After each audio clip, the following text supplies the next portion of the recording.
What up, group? Welcome to a Alliance War video where I am not taking in ghosts. I'm testing out some fun teams for off-season.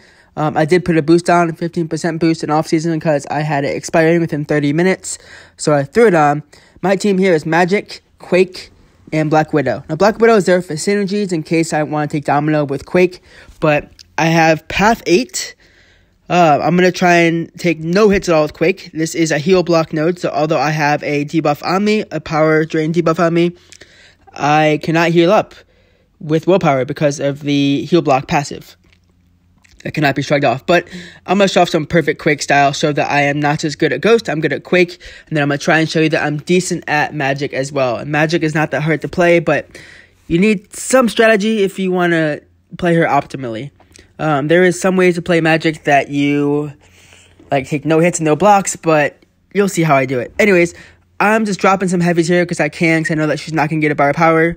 I like to drop it to get her away from me so I get more heavy time once in a while. But I do full deck style, and this fight is over. She falls dead just like that. First fight over, Medusa's dead like that. I could have taken Ghost, Wasp, and Hood. I was told to by my officer, but I don't want to waste Ghost in off-season because he wants me to use other champions next season, so why bother bringing in Ghost? It's bad practice. Anyways, now we're going up against this Warlock. Path 8 nodes really aren't that hard, to be honest. They're unstubborn, but it's just there's blood in the water and buff and balance power drain. Power drain is when you get a debuff on you get power drained. And then the other node is if you get, I believe, a buff, or if you get a debuff, then the attacker gets a Fury, which you see as Fury right now because I have debuff on me from the node. But I'm going to play Perfect Quick Style again, and my plan here is to take no hits, be at 100% after this fight. Now, you do see me pause this fight. You'll see me pause it after I drop a heavy a few times because I cannot just play Quake for 5 minutes straight. That stuff hurts. So see, I believe after the next 1 or 2 heavy cycles, I pause the game.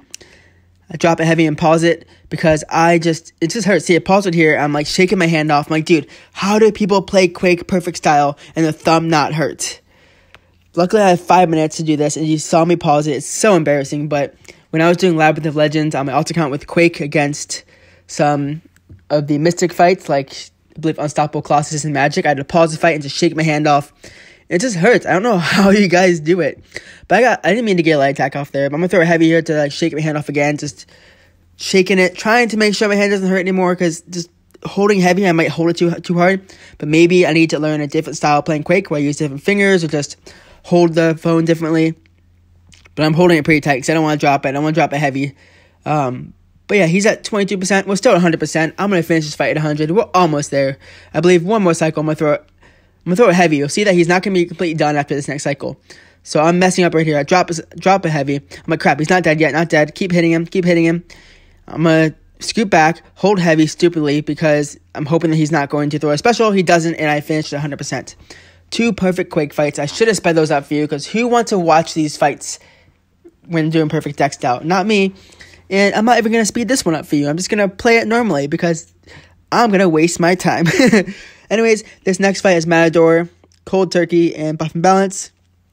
Basically, if I purify any debuffs, like her bleed or poison debuffs that she drops on me, then she gets power, or I take degen damage. I think I take degen damage, but she also gets power because it's Black Widow. And Matador means I can't get a bar of power unless she throws a special, which means that she'll be dropping some debuffs on me, but I'm not going to be purifying them because it's Quake.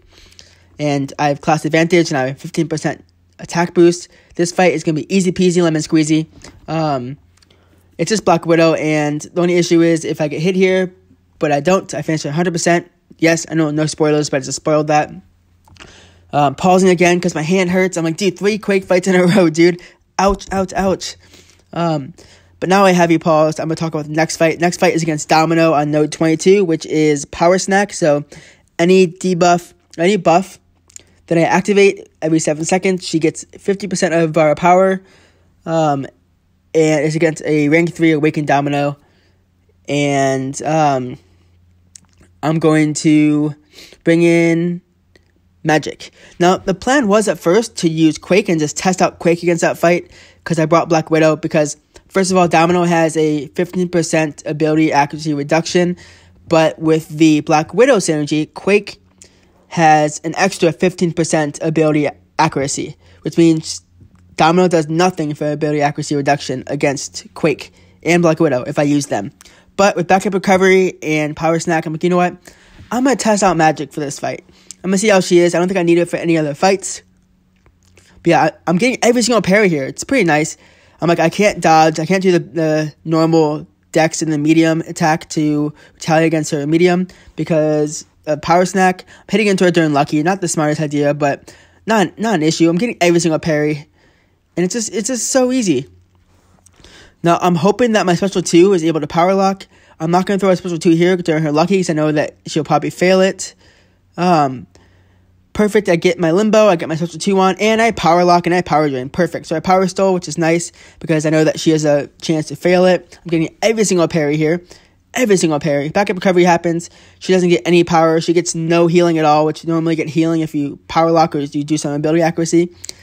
But yeah, this fight's going pretty well. I'm at 72%. I'm not taking any combos to the face, just parries. That parry only did 139 damage. Not bad at all. Really not bad at all. And I'm hitting all these. Now, I gave a power gain there on purpose because I want a power drain. Because she had no power and I want to steal power. So in order to steal more power, the opponent has to have more power. Unless they have no bars of power at all, then you get a bunch of power. But the goal there was to give her power from power snack.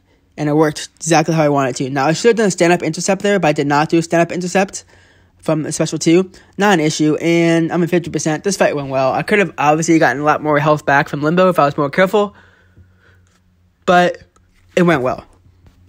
So, I was originally signed as backup for Section 2, but no one was moving, and there was 10 hours left, and I was about to go to bed, so I'm like, you know what?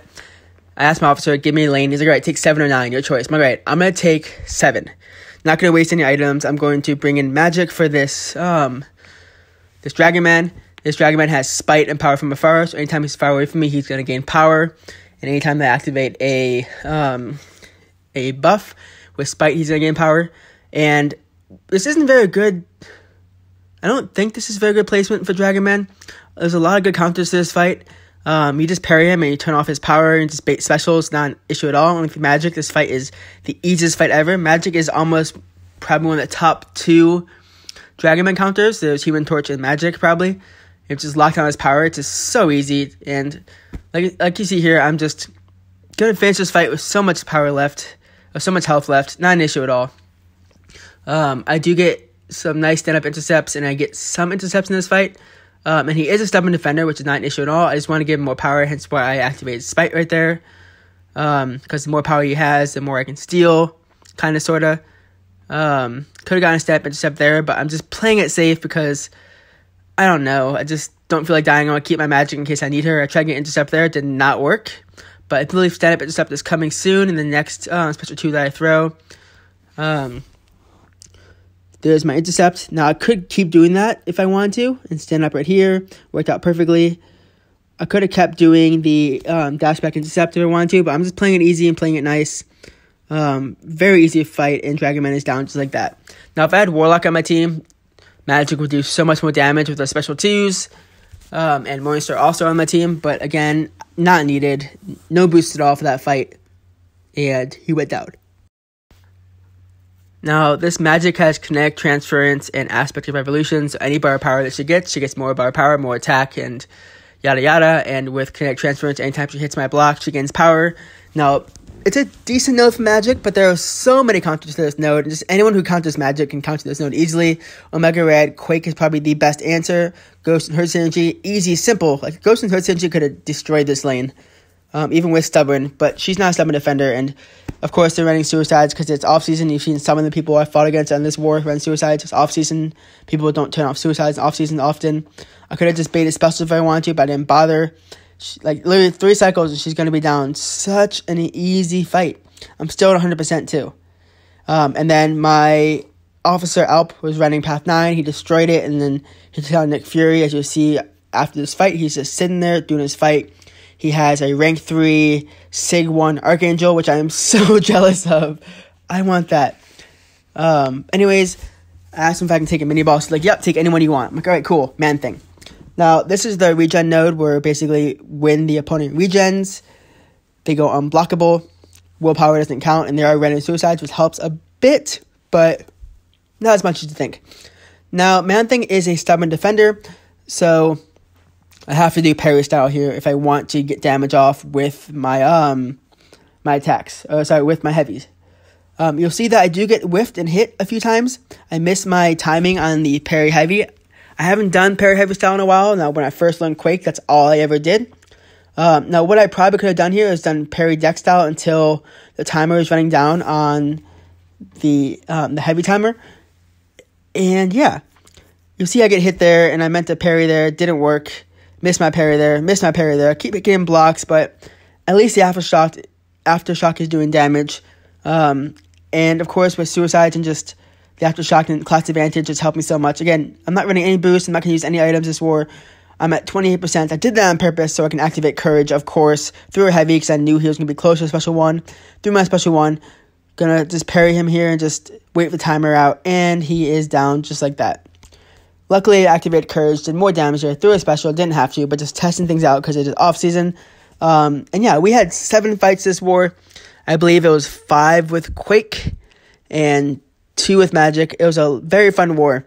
After I finished my fights, my officer was like, dude, so your Quake gameplay is pretty decent, huh? So probably better than your Ghost? I'm like, no. About even, but I say Ghost gameplay is better. But anyways, if you guys want to see more off-season wars and more wars without Ghost, please comment below if you guys have any comments or complaints or compliments or any advice that you want to give me of who I should bring in or what I should do better with this team. Let me know, but I will catch you guys later. This is Coop signing off. Happy gaming and happy holidays.